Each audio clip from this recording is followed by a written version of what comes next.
পাবনার পাগলাগারদ বলতে মূলত পাবনার মানসিক হাসপাতালকে বোঝানো হয়, যা বাংলাদেশের প্রথম মানসিক হাসপাতাল। এটি পাবনা শহরের হেমায়েতপুর এলাকায় অবস্থিত। 1957 সালে প্রতিষ্ঠিত এই হাসপাতালটি মানসিক রোগীদের চিকিৎসা ও পুনর্বাসনের জন্য একটি প্রধান কেন্দ্র হিসেবে পরিচিত। যদিও পাগলাগারদ শব্দটি প্রচলিত ভাষায় ব্যবহৃত হয়, এটি একটি অবমাননাকর এবং সংবেদনশীল বিষয়।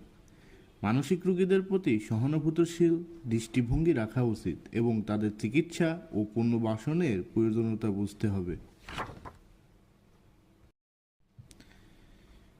এখানে শরণার্থীরা দেখতে ভিড় জমায়, যেখানে মানসিক রোগীদের প্রতি এক ধরনের কৌতূহল বা অদ্ভুত দৃষ্টিভঙ্গি তৈরি করে। অনেক লোক এক ধরনের মজার দৃষ্টিতে বা অস্বাভাবিক পরিস্থিতি দেখতে সেখানে ভিড় জমায় ও আনন্দ উপভোগ করে, যা মোটেই ঠিক না।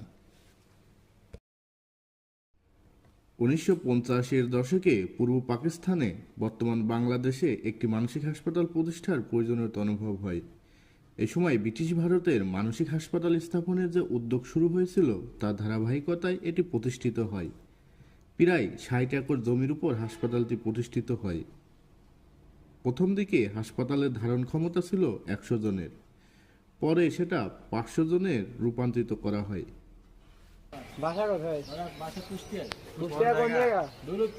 গত পাগলকে কুষ্টিয়ায় নাই, আমরা কুষ্টিয়ার থেকেই আসলাম।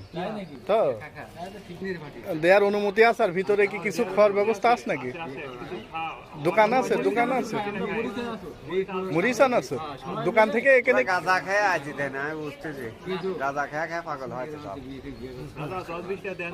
একটা বোন পবিত্র ছিল, বিয়ের রাইতে চলে গেছে না তো গান ধর, একটা গান ধর তো, আরে গান গা।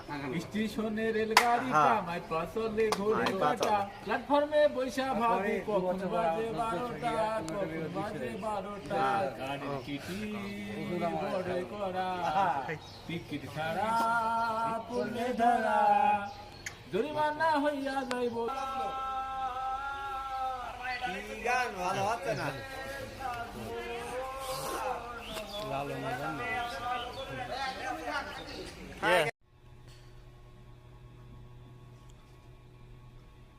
পাবনা মেন্টাল হসপিটালে পুরুষ ও নারীদের জন্য আলাদা ওয়ার্ড ও চিকিৎসকদের থাকার জন্য রেসিডেন্সের ব্যবস্থা আছে। তবে অনেক পরিবারের রোগীরাই সুস্থ হয়।